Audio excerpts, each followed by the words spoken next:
Do you have a perfectly clear conscience towards God? A perfectly clear conscience. That is on a regular basis. Not just, well, I showed up to church today, so I'm feeling pretty good. I don't have any. No, I'm talking about on a regular basis in your life. Do you have a clear conscience before God? Well, if not, your faith is crippled.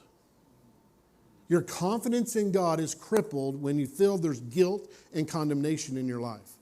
Because your heart is telling you you're guilty and you need punishment. You deserve punishment. And you're afraid of punishment. And so that guilty conscience. You know, I first came in to work for Andrew Womack. I worked in the phone center. And so I worked there, and it was called speed counseling, I guess, for me. Anyway, so I get in there, and so I would get phone calls, and there would be certain people that would call in with chronic problems, chronic health problems over years after years of years. They can't seem to get free of this chronic health problem or chronic problems in their life.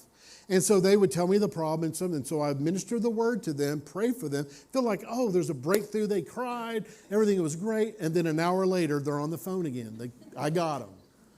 So what's the deal? Or the next day or the next week. And I'm like, what's going on? So it bothered me. I said, Lord, what's going on with these people? What's going on that's not being resolved?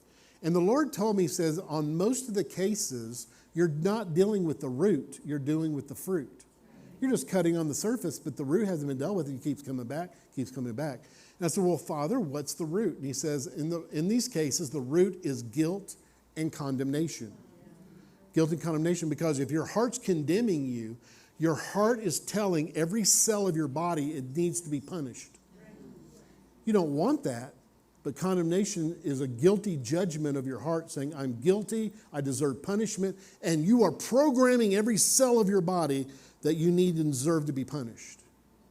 Let me tell you what cripples your faith. Faith for healing, faith for prosperity, faith for any area in life that you need to use your faith. It's crippled with guilt and condemnation. But let me tell you that you can be healed of that. Your faith can work in a powerful way when it's saturated with God's forgiveness. Guess what? You're free from contamination and death. You've been forever. Death has been removed from you, and you have life, life, life, life. Praise God.